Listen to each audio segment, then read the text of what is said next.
Great. So what we're hearing is a lot of different people from, actually, we've got a good number of immunologists this year, the highest we've ever had.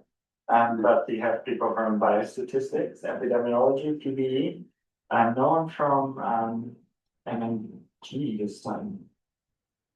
Epi? Yeah, we have Epi. DHS? Okay, first year about DHS. That's interesting, but we can bring them back. But what is nice is that we're really, trying to reach people from all these different programs that do infectious diseases. But I'm really trying to think about how can we connect different skills, because oftentimes when we think about infectious diseases, so quite a few of us in the room may be thinking about, okay, so we have within a host, we have pathogens, we have immune cells. How do those immune cells control those pathogens? How do the pathogens really elicit immune cells? But of course, a lot of you, otherwise you wouldn't be in this room, are really interested in finding out, okay, but how do those processes that happen within a host actually affect things at the population level? And vice versa, what can we do at the population level to drive what happens within host? Obviously, vaccination is an important aspect there. Heterogeneity, coverage, that kind of thing, what happens at the population level is gonna affect what happens at an individual level. So when I started thinking about this quite a few years ago, as an ecologist, I then also think about communities, right? So we think about populations are built up of individuals of the same species, but then ecological communities have different species, different populations of different species. And then, of course, a lot of the pathogens that we know are not restricted to one species. They can jump between species barriers. And oftentimes we think about what we get from other species, but we also know that we are a risk to a lot of other species. We can spread pathogens to other species as well. And so what happens in communities is really going to affect what happens on the populations and vice versa as well. And then really at the end of the day, we can really think about how do things really cross skills to the whole globe, right? And this is really something that's very important. And so even the things that happen at this level, where you have one susceptible host that gets a pathogen, in a population from a community may actually spark a whole pandemic. And then you start thinking about crossing skills from communities to regions to countries to continents to the whole globe, right? And so that's why we're really thinking about, we really go from pathogens to pandemics. That is really how we're really trying to think. And so the goal of this whole training program, this is the class/seminar series that goes with that training program, is to really kind of, push those boundaries and make you think beyond the skills that you're trained in. So you learn particular skills and scales, and I have a Dutch accent, so that may sound the same to you, but I said skills and something you're good at, and skills like the things on a butterfly or a fish. And to really think about what am I doing? How does that connect to other things? And so really kind of the goal, I think, in interdisciplinary science is to make you feel uncomfortable, right? You want to be surrounded by people that don't necessarily speak the same language, and you want to be pushed, especially with this community, that when you talk about, I work on immunology, that you actually try to explain what cytokines are. Don't just give us a list of 26 numbers because you have to kind of make that translation. That in itself is a really important skill. And so at the same time, you talk about, population level processes. Not everyone in the room will know what an SIR model is, right? So really talk about, what are those things? So I think it's a really useful way to not just think about the science, but also how you talk about your science to more of a general. So this figure has really been the kind of the framework for the T32 NIH grant that support this training program. And so I really like this. And where this came from, this whole concept for me, where it came from a paper that I wrote together with Peter Johnson at the University of Colorado and Boulder, and Andy Fenton, who is at Liverpool. No, here Liverpool's got a great soccer team, by the way. And then myself. And so we were really talking about, how can we understand infectious diseases from this community ecology point of view? So really, if we look back at that, this is really where we kind of started. It's like, we are ecologists. We want to understand how important is community ecology for understanding infectious diseases. And so of course, infectious disease needs community ecology. That's what we said. But you can see the parallels in this figure. And in fact, this is what science. So I actually made these figures and sent them to science, and then science, the artists made it into these very similar, but a little bit prettier. But really, again, really thinking about what we really distinguish here is two different ways of thinking, and that's defensive and offensive. And these are often used in invasion ecology. So when you think about species making it to a new continent or a new area, it's like, how do you stop that from happening? Well, either you can stop it from going somewhere, right? This is talking from the source. Okay, so I have a species that could become a problem in another continent, like mosquitoes. How do we make sure they don't end up somewhere else, right? So on the other hand, we have defensive, that's preventing establishment. So, instead of, you're going to get an onslaught, things are going to come here, but how are you going to protect yourself from establishment? And so those are very big concepts in community ecology and invasive ecology. And so we use that to really think about, when you look at these scales, how can you think about these two different approaches to really think about infectious diseases? And so, for example, when we're talking about, okay, so when we look at this population scale, and you have individual hosts, some of them are super spreaders, right? So individuals are really good at spreading pathogens, and that can be statistical, it can be their immunostatus, it could be a particular genetic background, but how do you reduce the effects of those?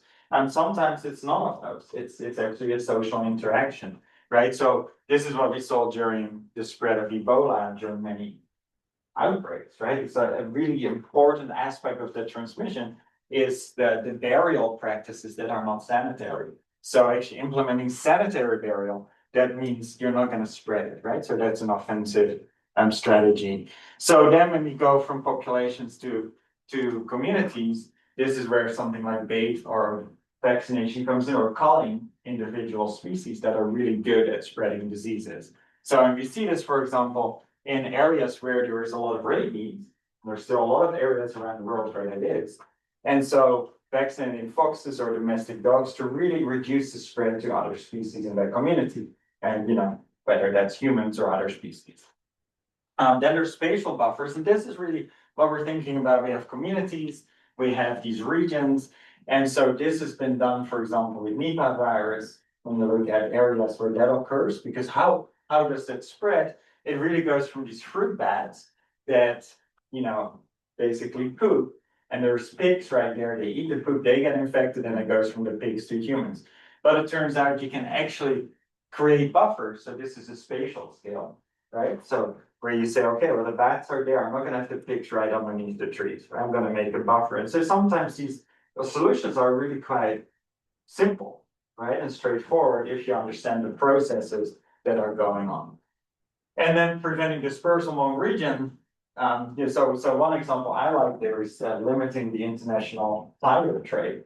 So I don't know if you know this, but when you drive a car, every now and then you need to get new tires, right? So after 30,000 miles or 60,000, or if you have a teenage son that drives your car, so it's suddenly after 10,000 miles, because I don't know what he does with my car, but we have to replace our tire.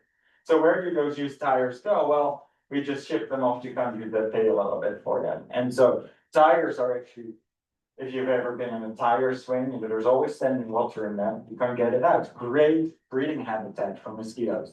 So this is actually, actually limiting that to, those mosquitoes can survive from continent to continent. And even when they dry out, the eggs survive, water arrives, and now you've got mosquitoes at the wrong continent, right? Or a new continent, and that's a truly big problem. So then we can look at defensive. It's like, okay, how are we going to prevent, right? Because things are going to get. So what are we going to do? One thing that I really like in terms of ecology is what we call intercropping or zooprophylaxis. And this is actually a really old thing that people have used forever. And so, for example, if you have a lot of dice from Tasmania infected sandflies, you could add other species in your community that get bitten. So they take the bites away. They may not be susceptible to the same infections, right? So maybe the sandflies bite them, they don't get sick, but we don't get infected by the sandfly. So actually creating communities, which is kind of, it's something you have to be careful, right? Because you don't want to just like, hey, let's put all the bats and the pigs and us together in the same room. That's not going to be good. But in some cases, so you need to understand your infectious disease to really do this. But this is something that is a historical thing that people are really giving a lot of attention again right at the moment. And then there's cross-protective vaccination. When we think about vaccinations, if we still do them a year from now, who knows? But you can think about, okay, so for example, with dengue, we're developing vaccines actually really hard because of really interesting immunological mechanisms. The immunologists in this room can tell us a lot more about that. But so when we do that, so you can wipe out dengue in the human populations, but if it's still there in other primate species in the forest, you're gonna keep on getting it, right? So you really want to think, okay, if we're implementing this, can we implement multiple antigens in that vaccine that protect not just to the strictly human strains, but also to the ones that keep on coming out of the forest. And then when we think about how do we protect individual hosts, so how can we protect, of course, vaccination, but there's also other things like restoring gut microbiome communities, and we actually have had some talks as part of this seminar series thinking about that. So how can we increase, so probiotics is one example, but also fecal transplant. So how can we really prevent the invasion of really bad, such as C. difficile, the strains that cause a lot of damage by creating the environments that are really hard to invade, right? And these are all really strictly ecological processes. So my example here, because I'm an evolutionary ecologist, so our paper was really about ecological processes. So these things are all very much ecological, not necessarily medical, but you can fill in your own offensive and defensive strategies here, right? So you can think about quarantining, social distancing, all of those things we do, using drugs, using vaccines. And actually, this is cool too, and doesn't happen much in humans, but for example, in ant and bee colonies, if individuals are diseased, they get kicked out and killed, right? So that's a really effective way to get rid of disease, or you can just put them all on a cruise ship and let it sink, right? That's another. So there's other ways you could do that are not recommendable. But what I'm trying to say is that thinking about your skills, you probably all have your ideas of, oh yeah, when you go from that skill to that, that's something that you could do. All right. Any questions, thoughts, suggestions, new approaches?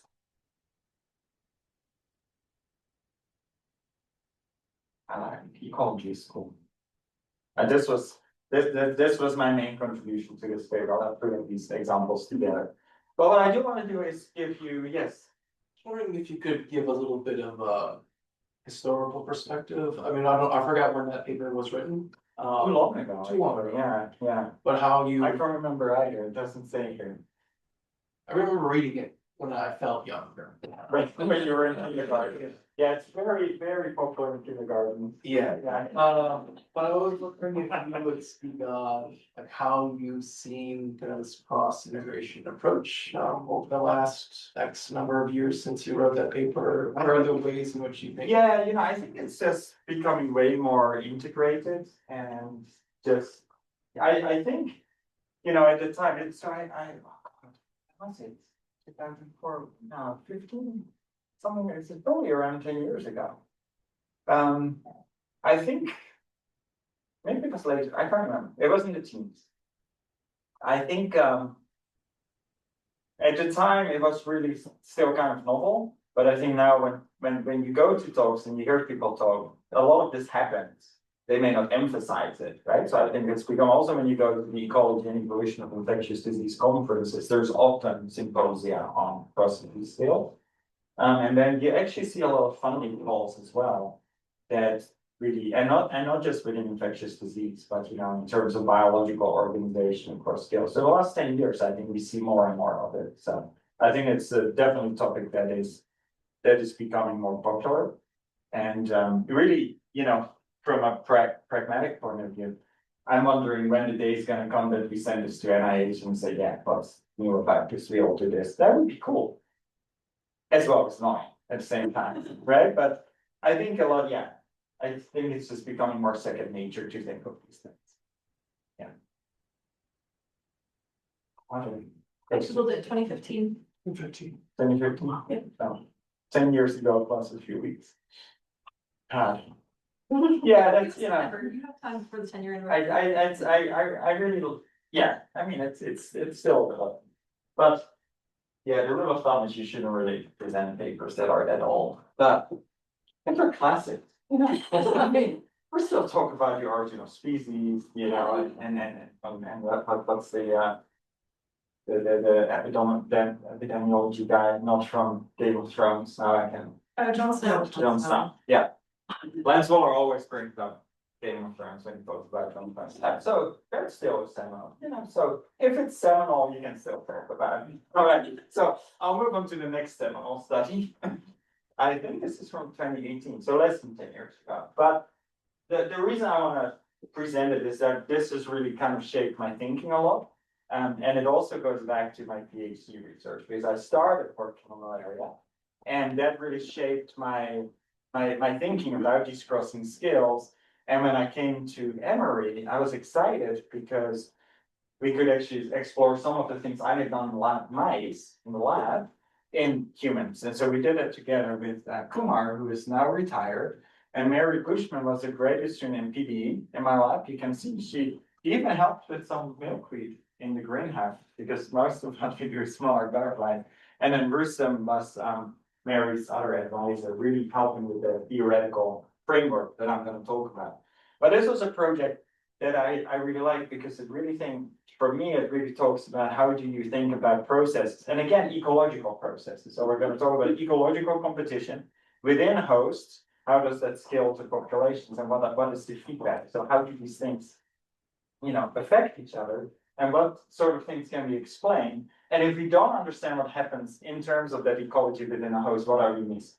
And I think that's really what the key here is. So this was a project.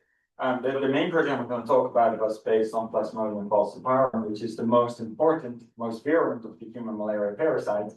Single-cell eukaryote. It's got a very complex life cycle. So it goes through many different stages in the liver and the bloodstream of humans. But ultimately what happens is that these parasites replicate in red blood cells, and then some of them mature into gametocytes, which are picked up by malaria mosquitoes. Male and female gametocytes come together in malaria mosquitoes. They have sex, they produce oocysts, they go into the midgut. From there, you go sporozoites that swim to the salivary glands, and that is how they get re-injected into the human bloodstream. From there, they go to the liver, do some replication, come out of the liver, go into the bloodstream. Very, very complex. Interestingly, since sexual reproduction happens in mosquitoes are actually really important. But for most parasitologists, the mosquitoes are just flying syringes, and they care about humans because we're very human focused. So now when we look at malaria, like so many other diseases, when we start using drugs, we see a lot of resistance. And so this is quite an old map now, but showing where we find chloroquine resistance. So chloroquine is not the main line of drug treatment, although it's used in some countries, in some cases. But for a long time, it was really the main malaria drug that was being used. But what you see is like in that green, there is a lot of resistance, and then there's areas that are a little bit farther away from the equator where you have a lot less of that resistance. And what's interesting is that in the areas where you have most of the resistance occurring, what population genetics analysis tell us is that that is not where the resistance first evolved. So there's actually, and so this already shows skills as well, which is really interesting. So when we look at when we saw this rise in chloroquine resistance starting in the 70s, and it was all based on strains that had first evolved in Southeast Asia in the 1950s and 60s. And this is what we see again and again, and not just with chloroquine, but other antimalarials as well, that they don't actually first evolve in Africa, where you get most malaria transmission. They evolve in lower transmission areas. So there's something interesting going on.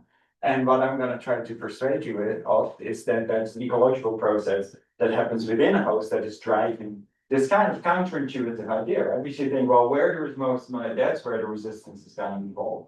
But what we're seeing, it actually evolves in low transmission areas. But then when it gets to high transmission areas, it takes off like crazy, right? So that's an interesting question, an ecological question that we can try to address.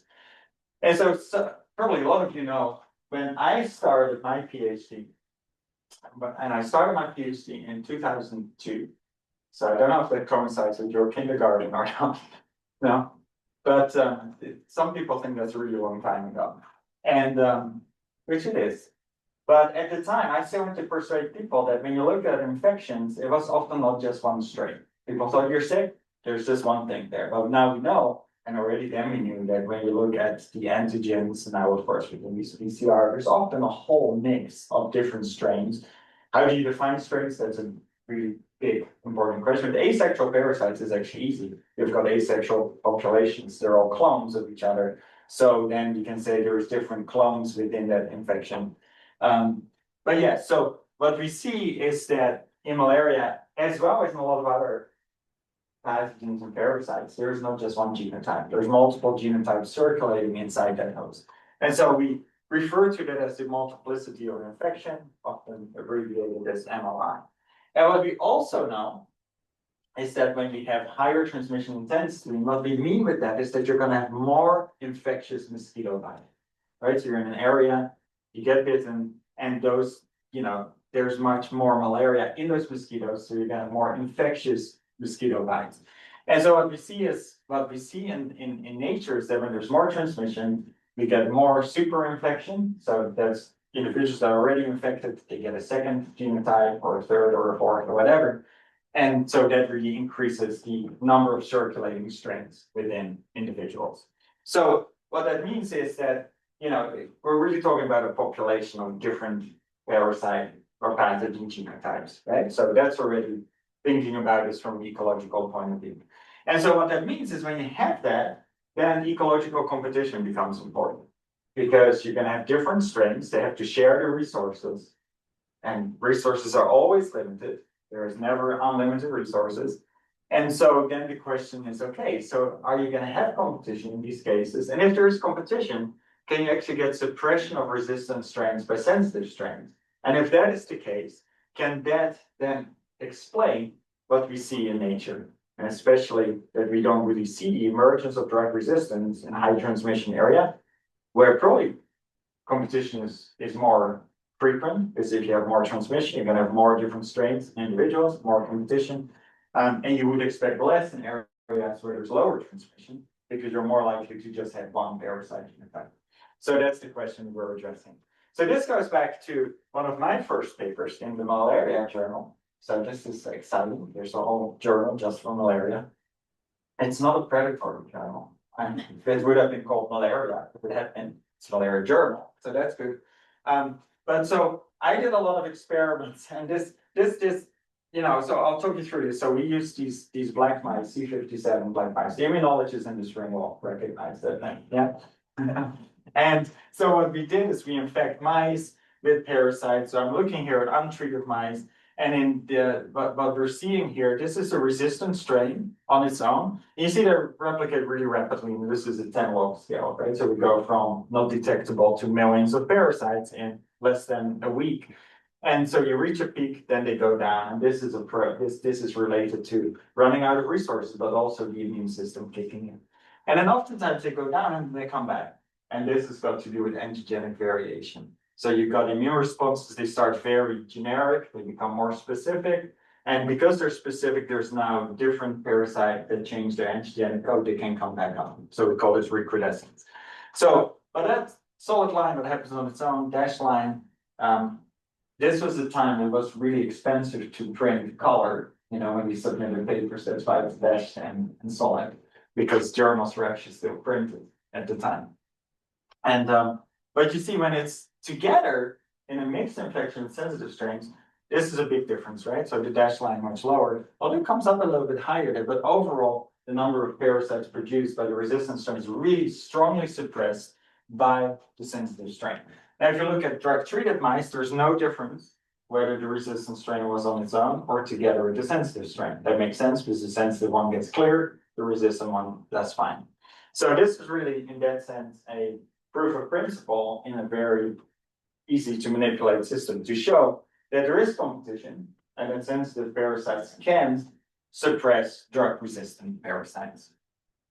So then the question is, how do you demonstrate this in humans? So you don't infect humans in a lab and make them really sick and look at them over time. And experiments like that have been done. And I don't know if you're aware of studies that were done on, because there was a time where malaria was kind of used to treat syphilis.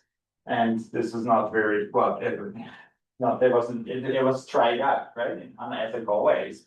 But the idea was you get fever that kills the syphilis. And so we have data series of human malaria infections, but this is highly unethical, so it doesn't happen. So you really have to think about, okay, how can we detect competition in a natural population? And ecologists have debated this for decades. This is really difficult. Doing an experiment to show competition is easy. Yeah, population on its own. You have another one, suppression. Hey, competition happens. You go to the wild and you say, oh, there's this many of this species, this many of the other species or different strains. How can you demonstrate that there's competition if you don't have the controls, right? So that's really the key thing. So you need to find controls. So what we did, and this is where the CDC was so helpful, because they, for a lot of their drug resistant studies, they store a lot of samples and they have them in their -80 freezers and they have a huge database. And so you can actually go back, and that's what Mary did with Kumar, to go through that huge database and see, okay, can we find blood samples? And these are actually just blood samples, blood on filter paper.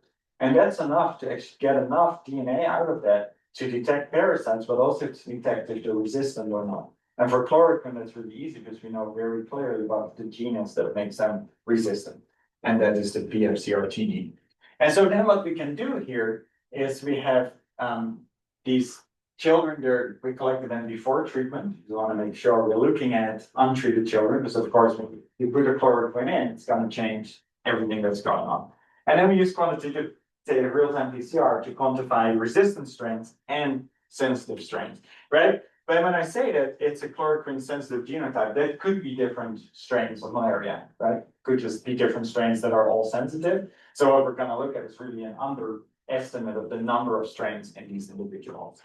And then we started by looking at Ghana. So we had all these samples from Ghana, 4 different locations in Ghana, and the results were so exciting and they made so much sense that we were worried they were wrong. So then we did then we got Angola and it showed the same. We said, well, let's make sure it happens again. So we did replicate it in Tanzania as well. And what we see, first of all, so this is based actually on microsatellite analysis. So we can see how many strains of malaria are in these samples. And then this is the estimated parasite density. So, when we can look at those blood samples, how many parasites were circulating in that blood. And what we can see is that there is no increasing relationship here, right? So what that means is, like, if I have one strain of malaria and I double that, we don't see a doubling in the parasite density. I add another one, it stays the same, another one, it stays the same. So this is clear evidence of a carrying capacity in ecologists. This shows there must be competition going on, because you add more strains, you're not going to increase the density. That means they have to share the available resources between them. Right, so that's a demonstration that there is competition. And then when we look at the specifics for the chloroquine sensitive and resistant, so here what we're looking at is again parasite density here, and then we have our sensitive strains on their own in light blue, and then when the resistant strains are around in dark blue, and we see when the resistant strains are around, the sensitive strains don't reach the same densities, indicating competition in all of these 3 populations.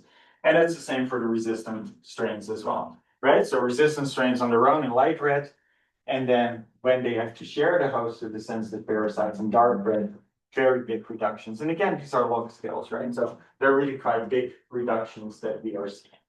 So makes sense? Both sensitive and resistant strains don't do as well when they are together. We can also look at individuals. So if we just look at the infections where we look at the individuals, so then we can see, how well do they do? And what we can see is that when they're on their own, the sensitive strains actually reach higher densities in 2 of the populations than the resistant strains. And that is indicative of some kind of fitness cost to the resistant strain. And so this is something we find in a lot of pathogens, whether it's bacterial pathogens, whether it's protozoan pathogens. Oftentimes when they become resistant, they carry a fitness cost. Sometimes they can compensate for that through compensatory limitations, but by and large, we often see this. And so when we can also look at what do we observe and what would we expect. And if there was no fitness cost, these are the fractions in all the infections we looked at, the fractions that would be the resistant strains. So from about 60% to just over 40%. But the purple lines show what we actually found, right? So we found actually a much lower representation of the resistant strains than we would expect in the absence of fitness costs. So that really indicates these resistant strains are actually suffering more from competition due to that fitness cost. So it's not just that they have to share the host, they're doing worse than the sensitive strains, which don't have that fitness cost. This is all in the absence of drug, right? If I throw chloroquine in this, of course, the resistant strains are going to do way better than the sensitive strains, get wiped out. But this is what happens in the absence. And then also, this is in Ghana, in those 4 different populations that we looked at. And so what we can see is the fraction that are positive for resistance in the early, 1999, 2000. This is the time point where chloroquine was no longer used. And you see that, frequency go down. And so when you stop using the drug, the parasites start doing worse, indicating some kind of fitness cost. Yeah, right. So we interpreted all these data as saying that there is competition and there is a fitness cost for resistance, which was important for then trying to figure out, so what are the consequences for this at a population level? And so for this, we really went theoretical. And so what we did is we actually did a combined modeling approach.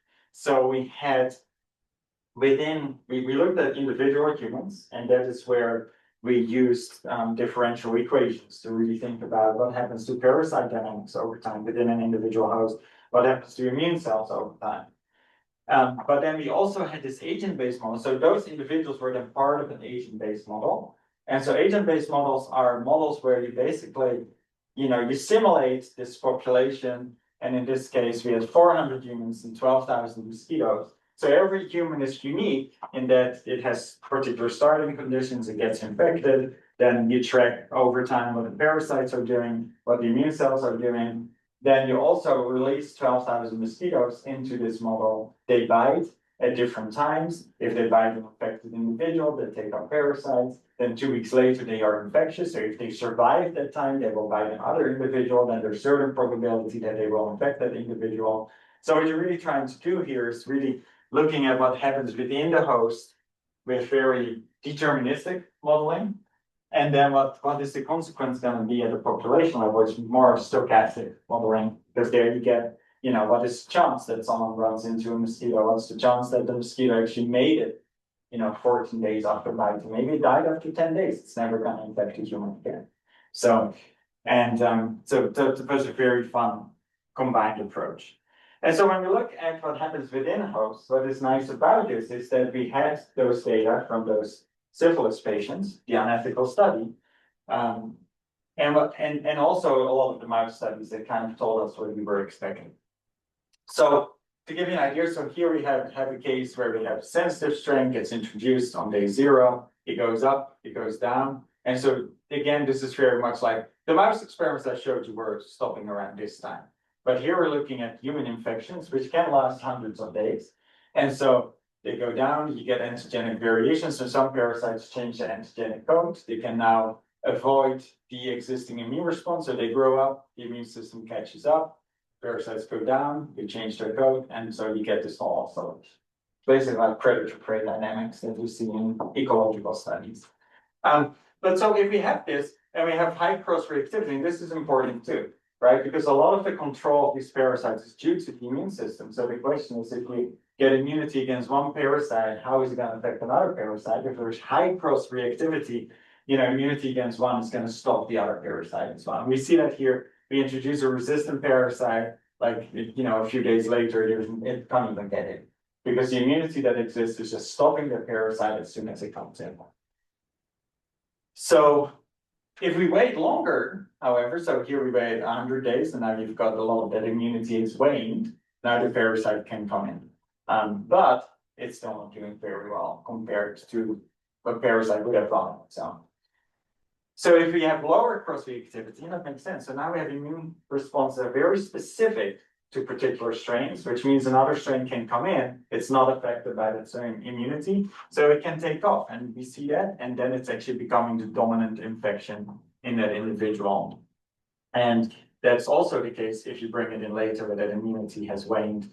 But so with low cross-reactivity, it's easier for a parasite to come in, right? So this is showing that if there is a lot of cross-reactivity, that means competition, and this is what we call apparent competition in ecology. It's going to be very important. That shared immune response is really going to hammer those new parasites coming in, right? And so in this case, resistant parasites wouldn't really have a chance in an existing infection. There's no way they can establish. All right, so then what we can look at when we introduce our fitness cost. So here we have single infections. In blue is the sensitive parasite. In red is the resistant strain. Not much difference. But that fitness cost is really exacerbated in the mixed infection. So when there's resistant parasites find themselves in a host with the sensitive strain, they do way, way worse. You see really big differences here. Also that red compared to that red, very big difference. So competition exacerbates the costs of drug resistant.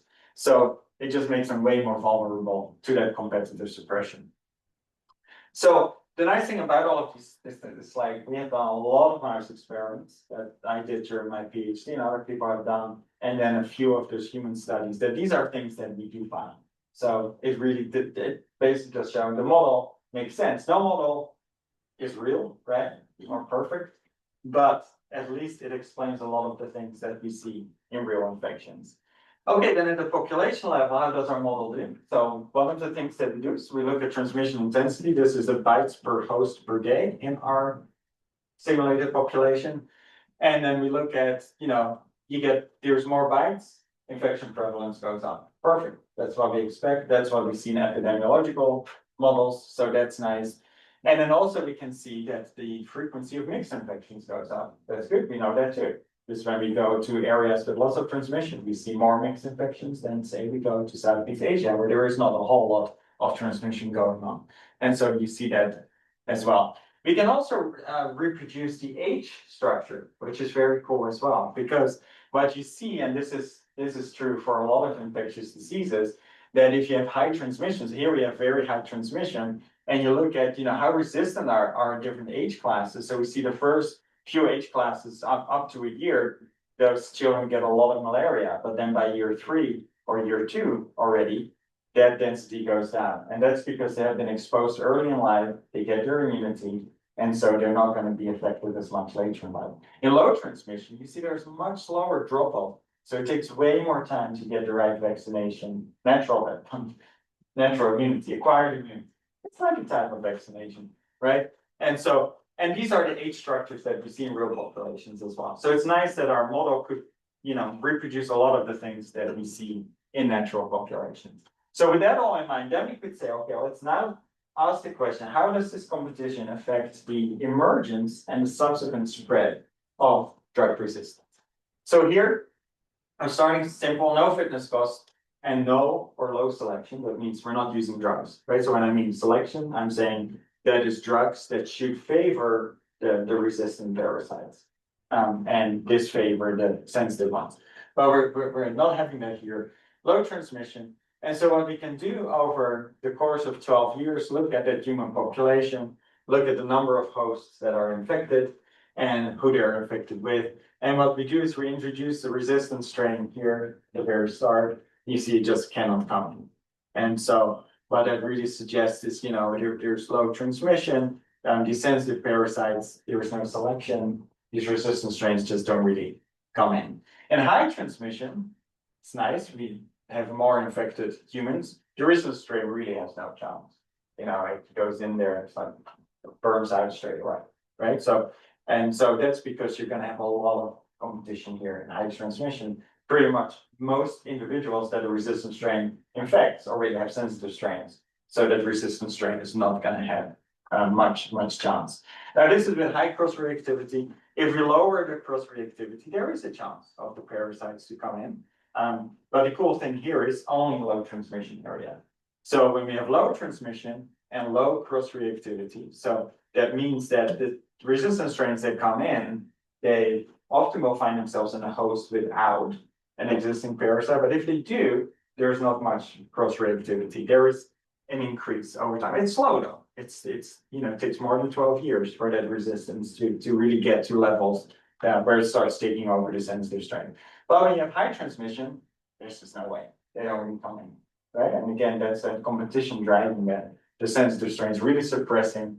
Most individuals that the resistant strain come in already have the sensitive strain. They're going to suppress that. There is no chance it can come in. All right, but now let's introduce some drugs, right? This is, of course, the idea. We start using drugs, that's when we start having selection. That's when we see drug resistance. And this is when we start seeing more success of the resistant strains, right? But this is in the absence of fitness costs. So we're saying the resistant strains have the same fitness as sensitive strains when there's no drugs, but when there are drugs, they're going to do better. And so then it's actually interesting too, because when you have high transmission, because that selection is compensating for that competition in this case. But yeah, the parasites can come in when there is no fitness cost. And here you see, this is really interesting, right? Because a very rapid increase. So if there was high transmission, low cross-reactivity, and no fitness cost, resistant strains should be able to come in. No problem in the high transmission population. But we know there are fitness costs, right? And so then we can start saying, okay, we have fitness costs and we have selection, fitness costs for parasites, and there is drugs that we use. Low transmission, we see the parasites coming in, the resistant ones, but this is really the key, right? So in high transmission, no way. That fitness cost is really stopping the parasite from establishing in this population. With low cross-reactivity, you see the same thing. The resistant strain can take off. But again, still in high transmission, there's little cross-reactivity. But that fitness cost is really exacerbating that competition.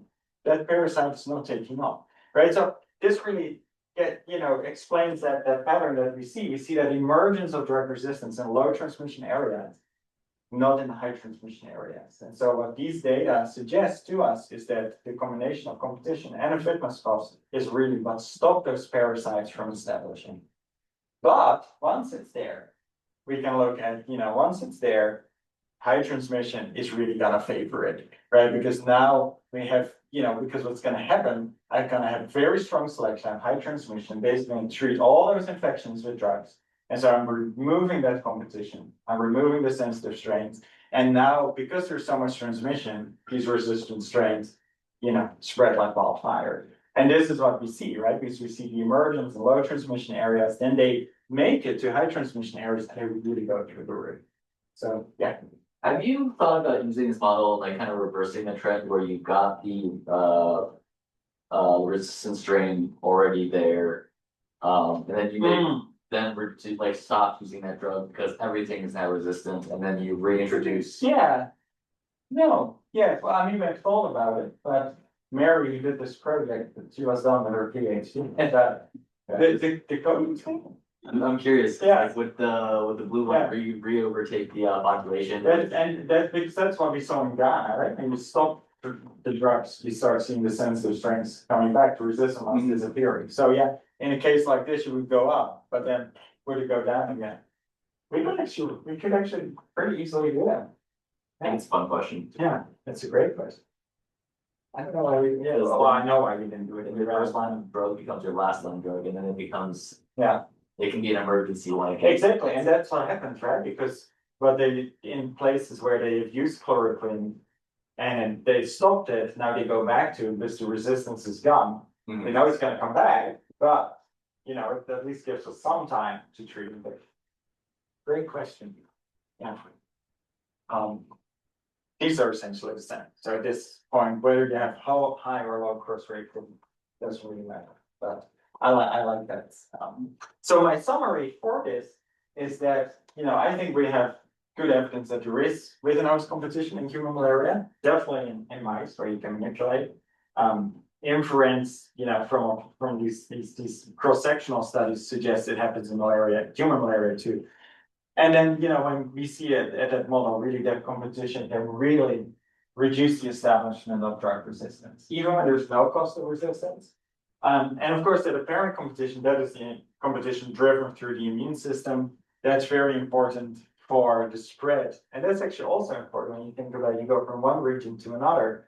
And it's probably easier for a strain to establish in a new area where the immune systems don't know that strain, right? So you're gonna have less cross-reactivity when you go, say, from Southeast Asia to Africa. So that's another reason why the strains can do better when they arrive in a new place. But then, as I said, when resistance establishes and you start using the drugs, then that high transmission is really gonna select for them. So what this really gets at is establishment and subsequent spread, right? So establishment is easier in a low transmission area.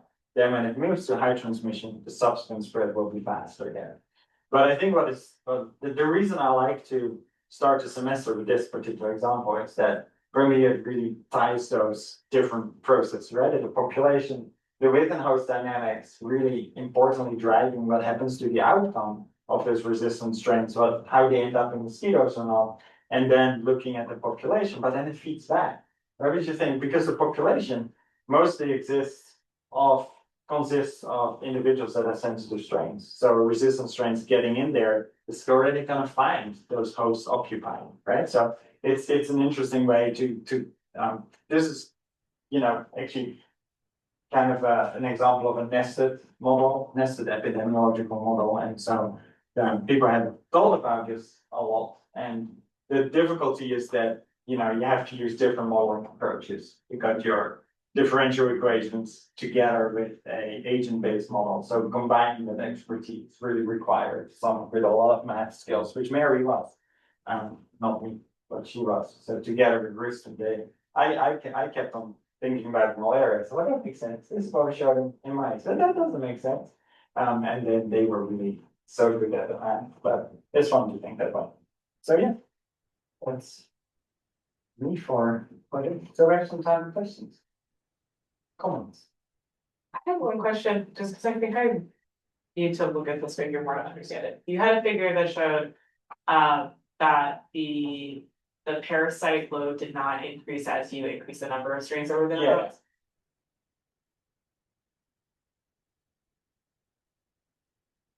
Yes. Yes. One. Mm-hmm.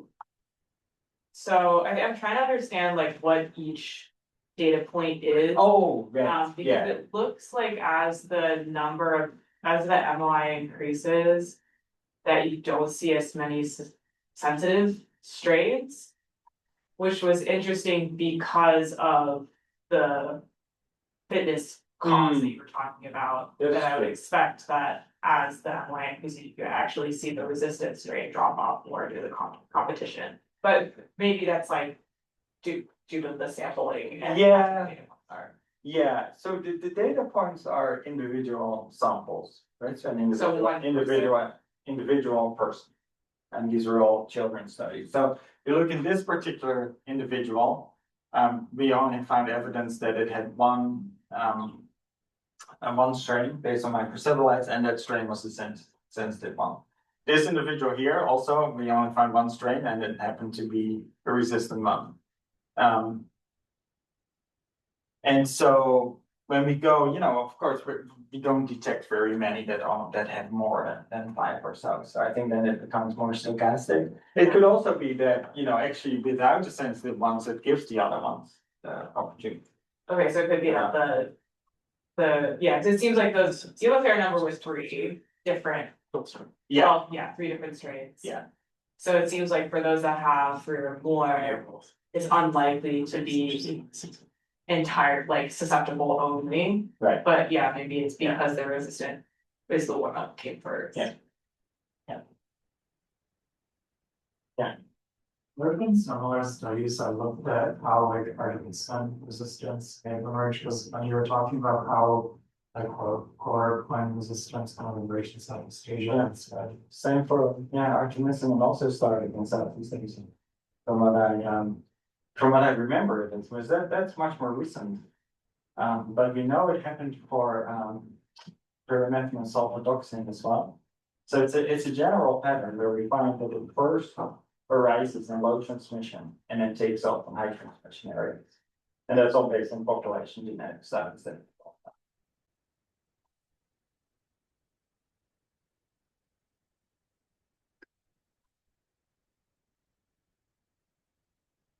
All right.